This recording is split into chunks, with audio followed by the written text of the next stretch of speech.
I thought I'd do a video on the frustrations that come with having IBS, gluten and dairy intolerance, and autoimmune disease.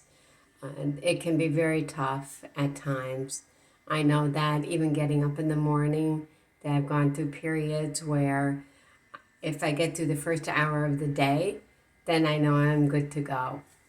Usually my attacks happen at night when I go to sleep or when I'm trying to go to sleep. If I eat dinner too late, because really the theory is that you should be sitting up at least 2 to 3 hours after your dinner. Sometimes I don't make that because number one, sometimes we just end up eating late, or number two, I fall asleep on the couch watching TV. So I try really hard, and when I don't succeed, a lot of times I will get attacks during the night. I'll wake up, I'll feel sick, hot flashes, that kind of stuff. So I'm sure that many of you go through that also. And the frustration is when I wake up in the morning, I don't know what's going to happen that day. Am I going to be okay that day? Or am I not going to be okay that day? Am I suddenly going to have to run to the bathroom? Or is it all going to be, my stomach is going to be quiet? There's no way of telling. So I find if I get through the first hour of the day, then I'm good to go. Because as I said, my attacks are usually at night. But that doesn't mean that there isn't depression and unhappiness that comes along with having these diseases.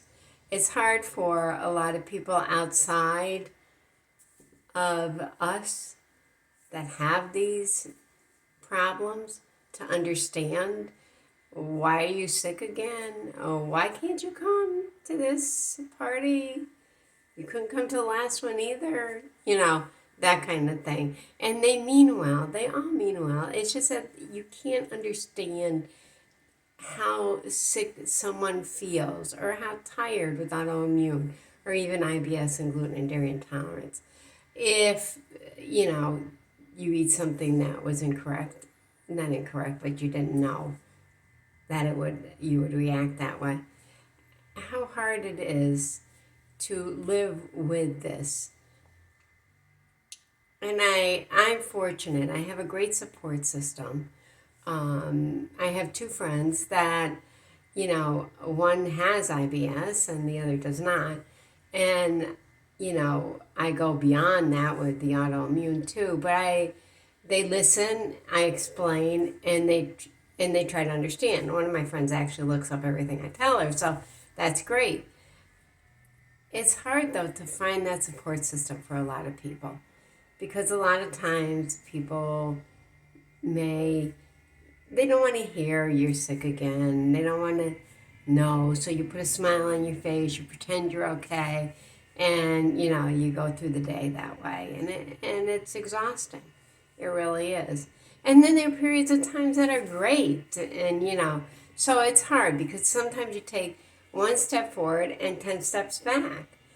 I think that doctors, they really try their best and they try to help us. And I know with my uh, gluten and dairy intolerance and my IBS, I was really frustrated, and I'm one that will advocate for myself to the point where probably the doctors say, no, please, not her. But through that, my primary care I think I mentioned this before, finally had an ultrasound done of my aorta, and the three main blood vessels that come off your aorta into your stomach. It come to find out that one of mine was completely clogged. So I had to have an abdominal angiogram to unclog, rotor it, so to speak. That did help. That helped with some of my spasms because the blood flow wasn't going into my intestines. So in that one particular area. So it did help. It did help, that part. It didn't get rid of everything. Still had the pain, etc., but it did help.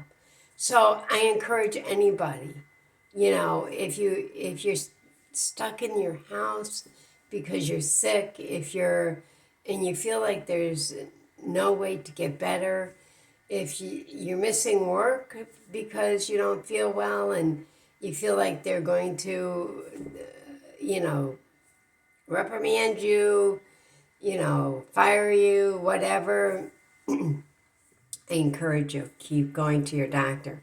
Keep telling him or her what is going on and that it's not getting fixed. You need to. You need to advocate for yourself.